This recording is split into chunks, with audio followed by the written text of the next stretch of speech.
One of the most fun aspects for fans over the last couple years has been the addition of many new, returning, and just all around different tracks to the NASCAR schedule, from trucks all the way up to Cup. And it was refreshing. I mean, for years after the 90s and early 2000s, the NASCAR schedule was just stagnant. And now, in this time, basically since then, we've seen a huge change we haven't seen since the late 90s and early 2000s, when NASCAR was in a boom period. And from about 1995 to 2001, there were 8 tracks that were built in what is now known as a cookie-cutter epidemic. These intermediate tracks were built in areas that weren't traditionally NASCAR areas and were made in an outreach to try and get more people watching the sport that was already the second biggest in America. Let's start off with the Nashville Superspeedway. This 1 1/3 mile concrete oval racetrack was built in Lebanon, Tennessee, just outside of the Nashville proper. Opened in 2001, it originally held races for open wheel like IndyCar and the Xfinity and Truck Series. And by 2011, due to low demand, attendance, and all of the above, all of these races and series had left, and it stayed mostly dormant for a decade. Many people were in complete shock in 2021 when it was announced that it would be on this schedule, and it would hold the triple header weekend for NASCAR again. It even now is the site of a historic 5 overtime finish in 2024 that set a record. And in 2024, it also hosted the IndyCar finale, which is coming back this next year here in 2025, after the street race in Nashville fell apart. It is probably one of the most surprising success stories after complete failure that NASCAR has seen in a long time. Now, the Homestead Miami Speedway is a very interesting story. A 1.5 mile oval racetrack that is now one of the most popular tracks on the schedule, not only for ISC, but also for NASCAR, and built just outside of Miami. Opening in 1995, it was formerly the Homestead Motorsports complex, and it did have a completely different layout. As with the Xfinity series being there in 1995, it was basically a 1.5 mile version of the Indianapolis Motor Speedway. Flat and dull in every way for the Cup cars, unfortunately. And with this, it was reconfigured into a flat oval, which is the shape it has today, just not the banking, before getting that progressive banking in 2003 through to today. That same year, they would be awarded the finale, and they kept it all the way through 2019, making it the longest streak for any track in NASCAR history in keeping the finale, which is even over Atlanta Motor Speedway, which is more traditionally known for that. It's rumored to be going back to that as soon as 2026, and the city of Homestead is already lobbying NASCAR to bring it back to that date. So it'll be really interesting to see what new memories can be made with that track that's going strong still today. Texas Motor Speedway is an interesting one. This 1.5 mile tri-oval is the pride of SMI, or at least it used to be. Built in Fort Worth, Texas, and opened in 1996, it has been controversial since day one. This track would take one of the dates away from North Wilkesboro in 1997, which was unpopular at the time and to this day still has its effects some nearly 30 years later. And through a lawsuit against NASCAR after the 2004 season, Rockingham would lose its spot on the NASCAR schedule as well, due to Texas wanting a second date. And while it could get over 200,000 people in the stands during the heyday of NASCAR, all of this is pretty moot now when you see how far it's fallen. And you have to also say, without mentioning any of the facts, that they had to repave it and reconfigure it early on because the track had so many problems that they literally wrecked heading into turn 1 on lap 1. And it was an alright enough track until 2017. It had decent racing, good finishes, and some pretty good moments. But they ended up, after having some pretty well-aged pavement, reconfiguring the track altogether, flattening out 1 and 2, and ruining the racing for both NASCAR and IndyCar. Since then, they've lost a NASCAR weekend. They briefly had the All-Star race and lost that, and now they even have lost IndyCar, with only one lone NASCAR weekend left on the schedule. The Las Vegas Motor Speedway, though, is a completely different story. This 1.5 mile tri-oval racetrack is in Las Vegas, Nevada.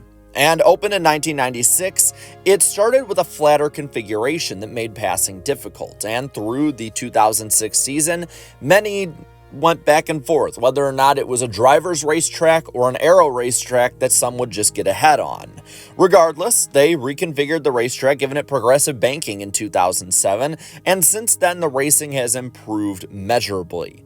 And it's had some top-level NASCAR moments and gained even a second date in the playoffs that it holds to this day. The same can be said for the Kansas Speedway. Located in Kansas City, Kansas, this mile-and-a-half tri-oval opened in 2001, and it was another one like Las Vegas that started with a flatter configuration.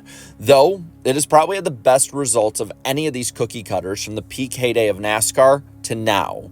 It added lights, got steeper in their reconfiguration in 2012, and even was complemented with a second date earlier in the season while already having one at the end of the year. With the next gen being so good at intermediates as well, and a wearing surface with progressive banking, it's arguably one of NASCAR's best tracks racing-wise currently. And on top of that, the attendance now has been growing for both dates, and this track is even one that some fans want to have as the championship finale, even over Homestead Miami Speedway.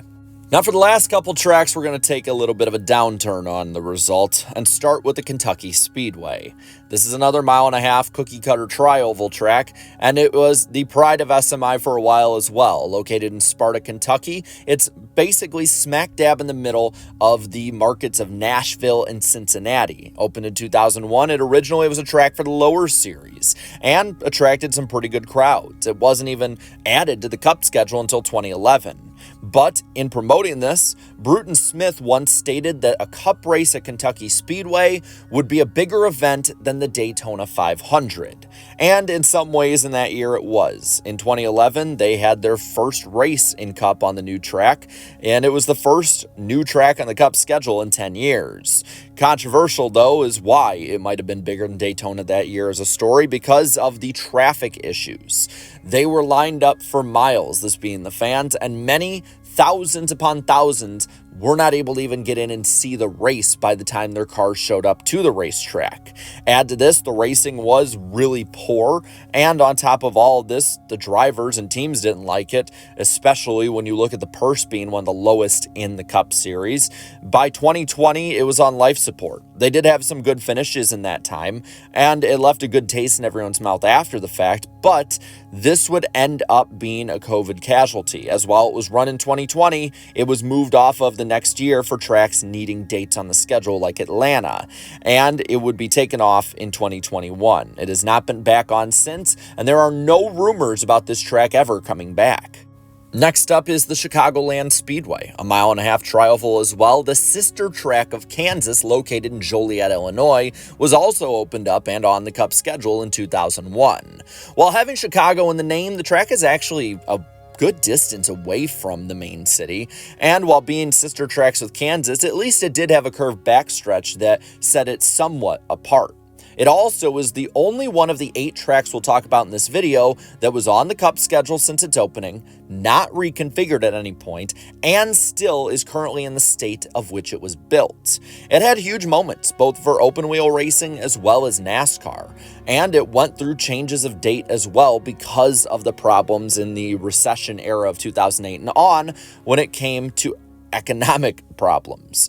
It went from the summer date, first in the day, then into night when they put lights in 2008. Then they opened the chase for a couple years. That didn't work, so they moved it back to the summer. And it was on the schedule for 2020, but due to Illinois' overly strict policies for COVID, it was moved off. And with Chicago's street race being on from 2022 to this year, the market has been full. But with Chicago rumored to be leaving, this could be a market NASCAR doesn't want to leave, and since it's been kept in good condition, it might be ready for 2026. And lastly, we have the Auto Club Speedway, the 2-mile oval sister track of Michigan International Speedway, located in Fontana, California, and opened in 1997. Originally, this track was not a popular one. The racing was not all that good because of the newer surface, and you add on top of that, in the middle of the 2000s, to get a second date, they moved the Southern 500, which was traditionally on Labor Day, off. And from 2005 all the way up until 2008, it was on this date before being moved to the Chase for a bit to try and get that second date some more attendance, before finally in 2011 going back to one date. But as the surface wore, the racing and finishes got better. 2011 was a banger. 2013 was probably the best race and finish ever at the track. And the 3 years that followed were, I would say, really great as well. Over time, though, less fans showed up. More of the surrounding businesses were coming up and being built, and the pressure was on NASCAR and ISC to sell the land, and to which they have done most of that. It's mostly been torn down, and there is a possible attempt for a short track that's been talked about since 2021, but the future has been left ambiguous, with many wondering if 2023 was the last hurrah, and this track will be nothing more than a warehouse by 2030. So there you go. All 8 of these tracks had a lot of hope and promise when it came to the future of NASCAR, but to this day, only a couple have succeeded, some are clinging on by life support, and a number of them are not even being raced at anymore. It's amazing what can happen in 30 years. So now I want to pass it on to you. What memories do you have for these tracks? Which were your favorite? Which ones did you not like? Which ones did you attend in person? Let me know down in the comments below. While you're at it, leave a like on this video, share this video, and subscribe to this channel for more great and fun NASCAR content. Thank you so much to all my channel members for your continued support. And until next time, have a good one.